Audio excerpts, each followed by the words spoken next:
Reaction CBSE में आई होगी, तो उसके बारे में भी डिस्कस करेंगे। फिलहाल हम इसकी बात कर देते हैं। अगर इसका अल्फाबेट नेम की अगर हम बात करते हैं तो इसका नाम होता ortho hydroxy benzoic acid, 2 hydroxy benzoic acid भी कह सकते थे। अब ये मेजर क्यों है इसमें, और आप कहेंगे फिर इसका माइनर क्या है, तो माइनर जो बनेगा इसमें बनेगा पैरा प्रोडक्ट। पैरा प्रोडक्ट इसका माइनर बनेगा और ऑर्थो प्रोडक्ट क्या बनेगा, इसका मेजर बनेगा।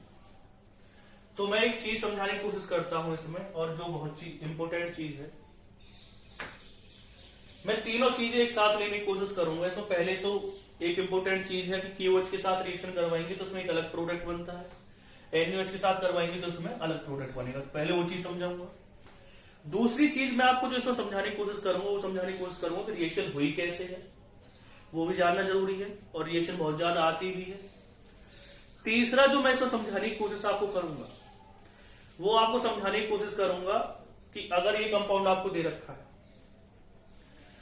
तो समझाने की कोशिश क्या करनी है, वो ये है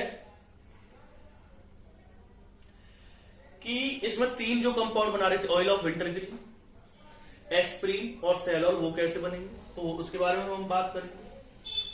तो फिलहाल जो हमें टारगेट करना है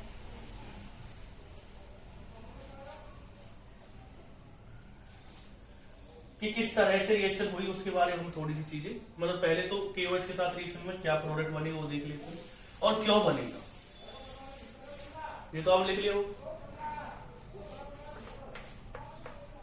KOH के साथ रिएक्शन करोगे, इस बार बनेगा पोटेशियम फिनॉक्साइड। अगर मैं इसकी रिएक्शन करवाता हूं किसके साथ, CO2 के साथ रिएक्शन करवाता हूं,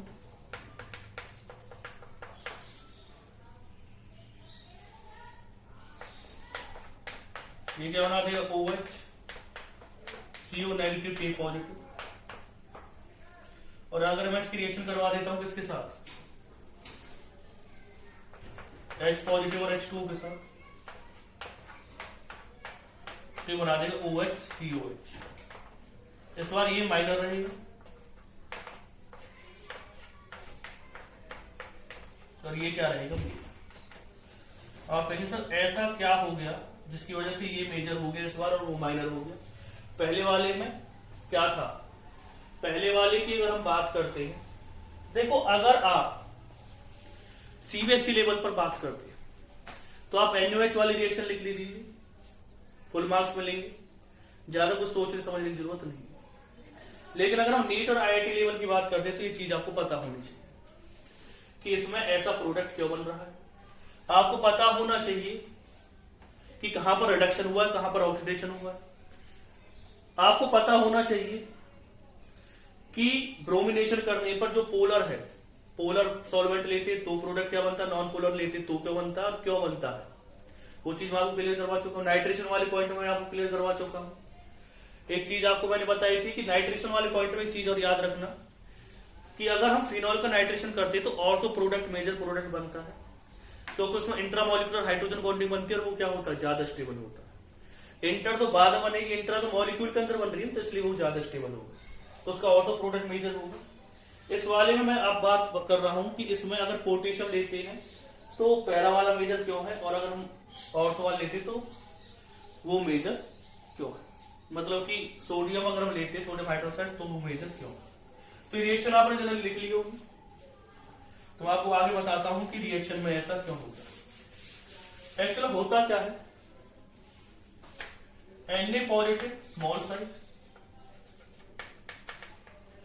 K पॉजिटिव लार्ज साइज, इसमें क्या रहेगी, लार्ज चार्ज डेंसिटी। देखो उस पे भी एक ही पॉजिटिव चार्ज, इस पे भी एक ही पॉजिटिव चार्ज, लेकिन इसका साइज स्मॉल, इसका साइज क्या है, लार्ज। इसकी क्या रहेगी, स्मॉल चार्ज डेंसिटी।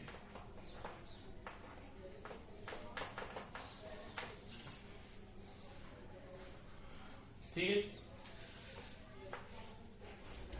अगर हमने क्या लिया है, OH ले लिया, C डबल बॉन्ड O और OH लिया, यहां पर अगर हम लेते हैं सोडियम, तो सोडियम क्या बना देता है, चीलेट ring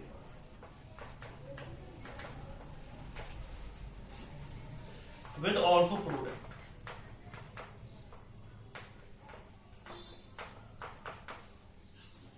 with ortho product चीलेट ring बना रहा है सोडियम। चीलेट रिंग क्यों बना पा रहा है वो, क्योंकि सोडियम क्या कर सकता है, सोडियम की अगर हम बात करते हैं चीलेट रिंग किस वजह से पॉसिबल हो पाएगी। देखो इस वाले ऑक्सीजन पे भी लॉन पेयर है, यानी कि इसके पास भी इलेक्ट्रॉन्स हैं और इस वाले ऑक्सीजन के पास भी इलेक्ट्रॉन्स, तो ये अपने इलेक्ट्रॉन सोडियम को दे सकते हैं, क्योंकि सोडियम के पास कैसा चार्ज है, पॉजिटिव, और इलेक्ट्रॉन मतलब क्या होता है, नेगेटिव चार्ज, तो उसे वो इलेक्ट्रॉन प्रोवाइड करवा सकते हैं, तो इससे रिंग बन जाएगी इस तरह की। इस तरह की जो रिंग बनती है उसे क्या कहते हैं, हम चीलेट रिंग कहते हैं। जो कितने मेंबर रिंग है, देखो 1 2 3 4 5 6 मेंबर एक चीलेट रिंग बन गई है। जब बाहर से कोई बॉन्डिंग हो या किसी की तरह से जो रिंग बनती है उसे क्या कहते हैं, हम चीलेट रिंग कहते हैं। और उसकी वजह से स्टेबिलिटी क्या हो गई, इंक्रीज। जब इसकी स्टेबिलिटी इंक्रीज हो गई है ऑर्थो प्रोडक्ट की, अब आप कहेंगे सर पोटेशियम में ऐसा क्या हो जाता है, तो पोटेशियम के केस में जो चार्ज डेंसिटी वो क्या है, कम, वो इनके साथ इतना स्ट्रॉन्ग इंटरेक्शन नहीं कर पाता जितना सोडियम कर पाता, पोटेशियम इतना नहीं कर पाता, क्योंकि पोटेशियम का साइज लार्ज होने की वजह से और मतलब चार्ज डेंसिटी कम होने की वजह से वो इनके इलेक्ट्रॉन को अट्रैक्ट करने में कामयाब नहीं होता। तो पोटेशियम के केस में क्या नहीं बनती, कोई चीलेट रिंग नहीं बनेगी पोटेशियम के केस में, नो चीलेट। फिर जनरली केस में क्या होता है कि पैरा प्रोडक्ट ही मेजर प्रोडक्ट बनता है। देखो अब ऑर्थो तो बन नहीं पाएगा, क्योंकि ऑर्थो इस वजह से इसमें स्टेबल या ज्यादा बन रहा था, क्योंकि ऑर्थो ज्यादा स्टेबल था, तो वही ज्यादा प्रोडक्ट बनेगा जो ज्यादा स्टेबल है। तो सोडियम के केस में ऑर्थो प्रोडक्ट इसलिए मेजर बन रहा था क्योंकि उसमें चीलेट रिंग बनती। लेकिन अगर मैं पोटेशियम के केस में बात करता तो पोटेशियम के केस में चीलेट रिंग फॉर्मेशन, पोटेशियम के केस में चीलेट रिंग फॉर्मेशन नहीं हो पाती। तो जनरली कौन सा प्रोडक्ट मेजर प्रोडक्ट बनेगा, पैरा, क्योंकि वहां पर फिर स्ट्रिक हिंड्रेंस और कई रीजन आ जाते हैं जिसकी वजह से पैरा प्रोडक्ट ही क्या बनता है, मेजर प्रोडक्ट बनेगा। तो याद रखना कोल्बे रिएक्शंस के केस में जनरली अगर सोडियम हाइड्रोक्साइड लेंगे तो ऑर्थो प्रोडक्ट मेजर प्रोडक्ट होगा, अगर पोटेशियम हाइड्रोक्साइड लेंगे तो पैरा प्रोडक्ट मेजर प्रोडक्ट होगा। और अगर आप सीवीएससी लेवल तक की बात करते हैं तो आपको पोटेशियम सोडियम की बात करने की जरूरत नहीं है, सिर्फ सोडियम हाइड्रोक्साइड लीजिए और रिएक्शन को कंप्लीट करके नंबर आपको मिल जाएगा। अगर हम नेक्स्ट पॉइंट पर बात करते हैं,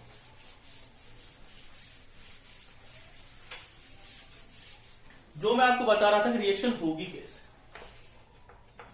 तो वो जानना भी हमारे लिए जरूरी है कि रिएक्शन होगी कैसे।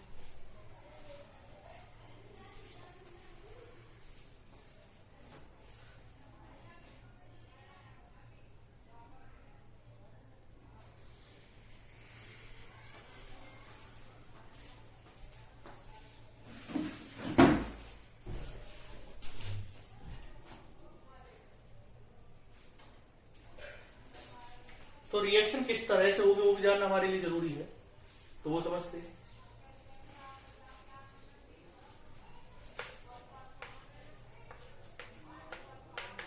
फिनॉल लिया आपने, NaOH के साथ रिएक्शन करवाए, ये बेस है, ये आप जानते हैं एसिड है, क्या बना देगा, O नेगेटिव Na पॉजिटिव। फिर अगर हम रिएक्शन की बात करते तो क्या आएगा इसमें, CO2, तो CO2 को जिस तरह से लिख लेते। अब एक चीज समझना, ये इलेक्ट्रॉन यहां पे आएंगे, यहां पे आएंगे, तो पहले से भेज देता हूं, क्या बना देगा, यहां पे आ जाएगा डबल बॉन्ड 2।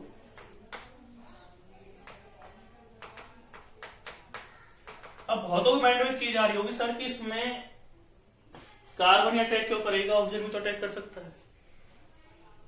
तो मैं एक चीज आपको क्लियरली बता चुका हूं, डाइजोनियम सॉल्ट की जब हमने रिएक्शन पढ़ी थी या कपलिंग रिएक्शन पढ़ी थी, कार्बन बेटर क्या होता है, न्यूक्लियोफाइल होता है कंपेयर टू किसके, ऑक्सीजन के, क्योंकि कार्बन की इलेक्ट्रोनेगेटिविटी कम होती है तो वो इलेक्ट्रॉन को संभाल नहीं पाता, इस वजह से वो क्या होगा, ज्यादा रिएक्टिव होगा। ये इस कार्बन पे अटैक करेगा, कार्बन पे अटैक करेगा, यहाँ पे क्या आ जाएगा, डबल बॉन्ड होगा। यहाँ पर क्या आ जाएगा, जब कार्बन पे अटैक करेगा, कार्बन पे अटैक क्यों करा है, क्योंकि इसके पास इलेक्ट्रॉन डेंसिटी क्या है, कम है। फिर क्या होगा उसके बाद, और जो Na पॉजिटिव था वो तो इसके साथ अटैच हो जाएगा। यहाँ पर एक हाइड्रोजन और होगी, जो कि आप जानते सभी के पास होती है। ये अपने इलेक्ट्रॉन किसको दे देगा, कार्बन को, और इलेक्ट्रॉन कहां चले जाएंगे, ऑक्सीजन के पास। हाइड्रोजन अपने इलेक्ट्रॉन किसको देगा, कार्बन को। तो कुछ इस तरह का प्रोडक्ट हमारे सामने आएगा। जो हाइड्रोजन यहां से गया था, क्योंकि ऑक्सीजन के ऊपर नेगेटिव चार्ज आएगा, हाइड्रोजन को अपने इलेक्ट्रॉन देगा के गया था, तो H के ऊपर कैसे चार्ज आएगा, पॉजिटिव, तो OH लिख दिया, और साथ में क्या बन जाएगा, COH। फिर इसकी रिएक्शन H पॉजिटिव के साथ करवा देना, ऐसा क्या बन जाएगा, फिर COH।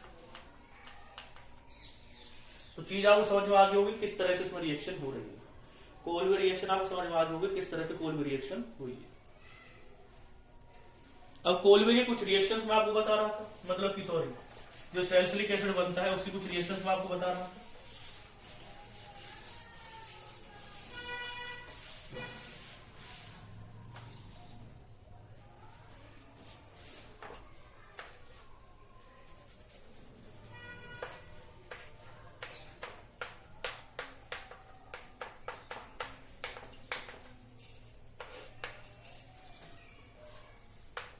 अगर मैं इसकी रिएक्शन कर देता हूं CH3CO ट्वाइस O के साथ, देखो कई चीज, कई पॉइंट हमारे आते हैं इसमें। जैसे COH लिया, सॉरी, ये तो बना था सैलिसिलिक एसिड, तो बहुत से पॉइंट आपके माइंड में आएंगे, वो मैं आपको समझाने की कोशिश कर रहा हूं। जो रिएक्शन होती थी एसिटिक एनहाइड्राइड के साथ, हम रिएक्शन करवाते हैं इसकी, तो यहां पर लॉन पेयर अटैक करता है। कौन अटैक करेगा, लॉन पेयर। अब बहुतों के माइंड में एक चीज आ रही होगी, सर देखो लॉन पेयर दोनों जगह, और मैं प्रोडक्ट कुछ इस तरह से बनाऊंगा।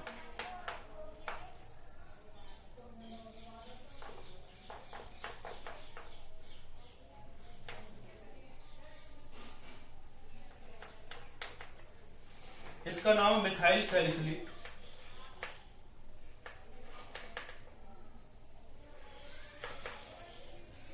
और क्या कह सकते हैं आप इसे, ये आया मिथाइल सैलिसिलेट। ऑर्थो एसिटॉक्सी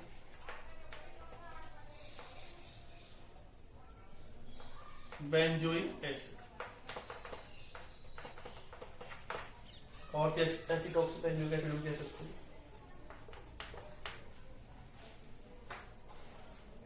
अब सैलिसिलिक एसिड दे रखा है तो मैं, अब आप कहेंगे सर इस वाले नॉन पेयर अटैक क्यों नहीं कर रहा, इसके साथ रिएक्शन होगी नहीं, OH के साथ ऐसा क्या खास। तो मैं एक चीज आपके सामने क्लियर कर देता हूं कि इस वाले OH की अगर मैं बात करता हूं, तो इस वाले OH में एक चीज हमारे सामने आ रही है कि इसके इलेक्ट्रॉन डीलोकलाइज हो सकते हैं CO के साथ, क्योंकि नेक्स्ट कार्बन कैसी है, sp2 हाइब्रिड। इस वाले OH के इलेक्ट्रॉन डीलोकलाइज हो सकते हैं, क्योंकि नेक्स्ट कार्बन कैसी है, sp2 हाइब्रिड। ठीक है, अब एक कंफ्यूजन बनेगी आप साथ में, सर इलेक्ट्रॉन दोनों में डीलोकलाइज हो रहे हैं। आप कहते थे भाई इलेक्ट्रॉन डीलोकलाइज हो रहे हैं तो इसके पास इलेक्ट्रॉन कम होंगे, आप ये कह जाते हैं हमसे। और इस वाले केस में आप हमसे ये कहते हैं कि इसके इलेक्ट्रॉन इसमें डीलोकलाइज हो रहे हैं, इलेक्ट्रॉन दोनों में डीलोकलाइज हो रहे हैं, तो इलेक्ट्रॉन दोनों के पास कम है। सर इसने अटैक क्यों नहीं करा, तो एक चीज मैं आपके माइंड में क्लियर कर देता हूं कि अगर इसके इलेक्ट्रॉन डीलोकलाइज होंगे तो जो चार्ज आएगा, पहले मैंने इसके इलेक्ट्रॉन डीलोकलाइज करे, तो वो चार्ज आएगा नेगेटिव चार्ज ऑक्सीजन के ऊपर, समझना। अगर इस वाले ऑक्सीजन के इलेक्ट्रॉन डीलोकलाइज होते तो चार्ज किसके ऊपर आ रहा, ऑक्सीजन के ऊपर। और अगर मैं इलेक्ट्रॉन डीलोकलाइज करता हूं किसके, OH ग्रुप के इलेक्ट्रॉन डीलोकलाइज करता हूं, तो नेगेटिव चार्ज किसके ऊपर आएगा, कार्बन।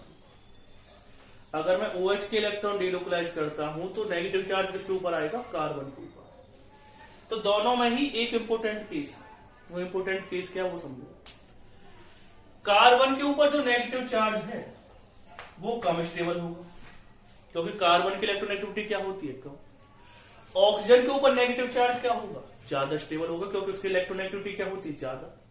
तो एक चीज हमारे माइंड में क्लियर हो गई कि OH अपने इलेक्ट्रॉन रैपिडली देगा कंपेयर टू किसके, इस वाले OH के। कार्बोक्सिलिक एसिड जल्दी इलेक्ट्रॉन देगा, क्यों, क्योंकि उसकी वजह से ऑक्सीजन के ऊपर नेगेटिव चार्ज आता है, वो क्या होता है, स्टेबल होता है। OH अपने इलेक्ट्रॉन इतनी जल्दी नहीं देगा।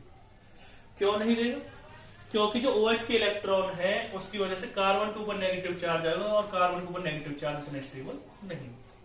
तो ये चीज आपको समझ में आ गई होगी, किसके पास इलेक्ट्रॉन डेंसिटी ज्यादा है, और फिनॉल के पास इलेक्ट्रॉन डेंसिटी ज्यादा है, और COH वाले केस में अगर हम बात करते हैं कार्बोक्सिलिक एसिड पे इलेक्ट्रॉन डेंसिटी कम है। एक चीज और भी है, जैसे कि हम ईस्टरिफिकेशन की बात कर रहे हैं, ईस्टर बन रहा है इस रिएक्शन के अंदर, ईस्टर आप देख रहे हैं।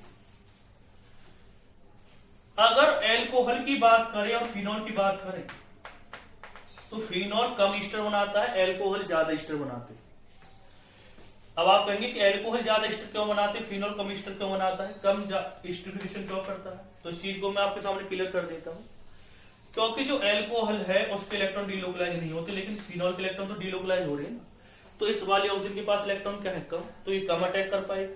इसके पास इलेक्ट्रॉन लोकलाइज ही रहेंगे, इसी के पास रहेंगे, तो ये ज्यादा अटैक कर पाएगा। तो इस वजह से ये ज्यादा ईस्टर फॉर्मेशन करते हैं, फिनॉल जो है वो कम ईस्टर फॉर्मेशन करेगा। अगर हम नेक्स्ट पॉइंट पे इस पर आते हैं, नेक्स्ट पॉइंट क्या बताता है हमें, अगर मैं इसकी रिएक्शन कर देता हूं किसके साथ, एल्कोहल के साथ रिएक्शन करता हूं, CH3OH लेता हूं, अब भी ईस्टर बनेगा, लेकिन रिएक्ट कौन करेगा, ये। अब आप कहीं सर अब इसमें रिएक्शन तो नहीं, क्योंकि दोनों क्या एल्कोहल एल्कोहल एल्कोहल के साथ थोड़ी रिएक्ट करेगा। तो ये क्या बना देगा, इसका नाम क्या होता है, ऑयल ऑफ विंटरग्रीन।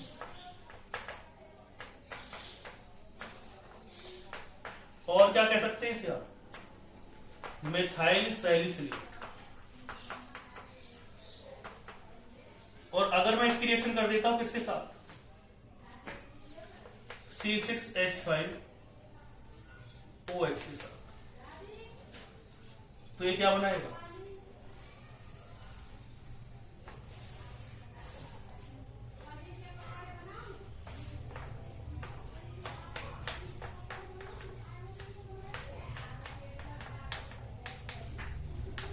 फिनाइल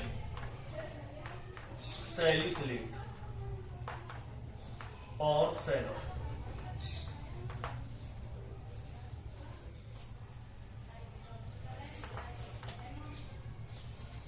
इसको क्या कहते हैं, एस्पिरिन कहते हैं। एनाल्जेसिक की तरह यूज करते हैं इसको। एनाल्जेसिक का मतलब क्या होता है, इसका यूज हम पेन रिलीफ में करते हैं। ऑयल ऑफ विंटरग्रीन आयोडेक्स में यूज करते हैं इसको।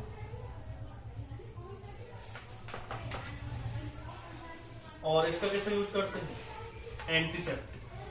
एंटीसेप्टिक आप जानते ही हैं, जैसे डेटॉल वगैरह। सेलॉल, सेवलॉल नहीं है, सेलॉल, ये याद रख रहे, बहुत से सोच रहे हो सेवलॉल बना दिया हमने, सेलॉल है ये, सेवलॉल नहीं। तो प्रोडक्ट आप समझ में आ गए होंगे कि कौन कौन से इससे प्रोडक्ट बन रहे हैं। ठीक है, तो ये चीज आपके सामने क्लियर होगी किस तरह से रिएक्शन इसकी हो रही है। तो मैंने बहुत सारी रिएक्शंस आज आपको करवाई हैं, कल भी बहुत सारी करवाई थी। नाइट्रोजन हो गई थी, ब्रोमिनेशन हो गई थी, आज फ्रीडल क्राफ्ट की बात करी थी, एनिसॉल रिएक्शन की अगर हम बात कर रहे थे इसमें, एक हमने स्कॉटर-बामन रिएक्शन बात करी थी, कोल्बे रिएक्शन बात करी थी। कोल्बे से जो प्रोडक्ट बन रहा था सैलिसिलिक एसिड, उसके 3 प्रोडक्ट हमने बनाए हैं। हमने रिडक्शन की बात करी थी, हमने जिंक डस्ट के साथ रिएक्शन की बात करी थी, हमने ऑक्सीडेशन के साथ रिएक्शन की बात करी थी, हमने एलिप्स रिएक्शन की बात करी थी, हमने FeCl3 के साथ रिएक्शन की बात करी थी इसकी, हमने इसकी NaNO2 और HCl के साथ रिएक्शन की बात करी थी। तो फिनॉल की बहुत सारी रिएक्शंस हो चुकी हैं। अभी कुछ रिएक्शंस और भी है फिनॉल की जो मैं आपको बताना चाहता हूँ। फिनॉल का जो एसिडिक कैरेक्टर है वो आप ये भी कह सकते हैं कि ये ब्लू लिटमस पेपर को रेड लिटमस पेपर में चेंज कर देता है। अगर हम एल्कोहल्स की बात करते हैं तो एल्कोहल्स जो है वो ब्लू लिटमस पेपर को रेड में चेंज नहीं कर पाते, बहुत ही वीक एसिड होते हैं, वाटर से भी वीक एसिड होते हैं फिनॉल। अभी एक रिएक्शंस और है वो भी मैं आपको बता रहा हूं।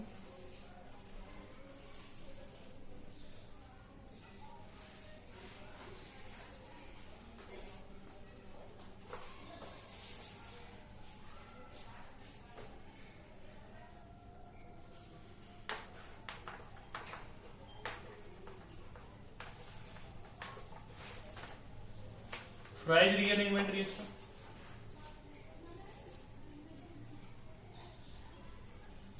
अगर मैं फ्राइज रीअरेंजमेंट रिएक्शन की बात करता हूं तो हमने रिएक्शन पढ़ी होगी OH ले लिया, इसकी रिएक्शन करवा दो एसिटिक एनहाइड्राइड के साथ, क्या बना देता है OCOCH3। जो AlCl3 के साथ क्या करता है, अरेंजमेंट करता है, रीअरेंजमेंट, और बना देता है OHCOCH3।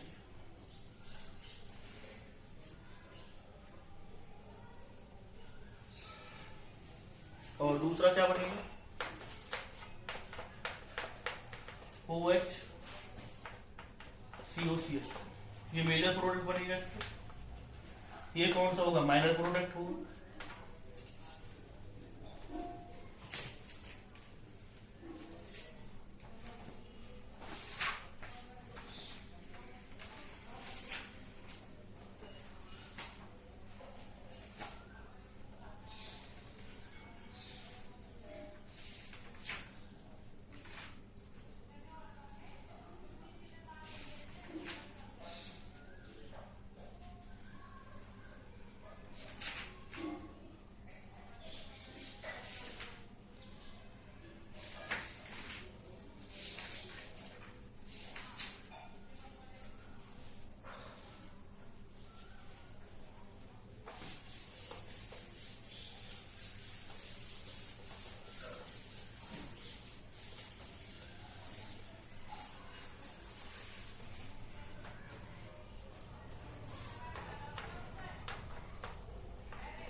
एक और रिएक्शन की बात कर देता हूं, सल्फोनेशन रिएक्शन। तो सल्फोनेशन रिएक्शन की अगर हम बात करते हैं,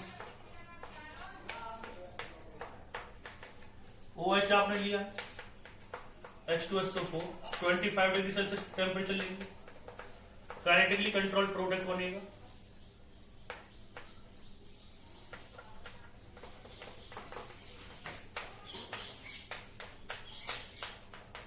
OH और क्या बना देंगे, SO3H,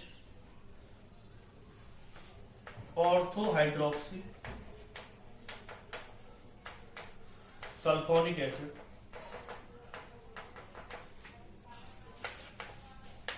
H2SO4 के साथ रिएक्शन करेंगे। जो एक काइनेटिकली और थर्मोडायनेमिकली कंट्रोल प्रोडक्ट है, इस पर मैं एक वीडियो डालूंगा आपके लिए, उससे भी कुछ चीजें क्लियर हो जाएंगी आपकी भी, काइनेटिकली कंट्रोल प्रोडक्ट क्या होता है, थर्मोडायनेमिकली कंट्रोल क्या होता है। अगर 100 डिग्री सेल्सियस लेते हैं तो OH SO3H इसमें पैरा हाइड्रोक्सी सल्फोनिक एसिड बनेगा। तो एक में कौन सा बन रहा है, ऑर्थो हाइड्रोक्सी सल्फोनिक एसिड बन रहा है, एक में पैरा हाइड्रोक्सी सल्फोनिक एसिड बन रहा है। अगर हम इसकी सल्फोनेशन करते हैं तो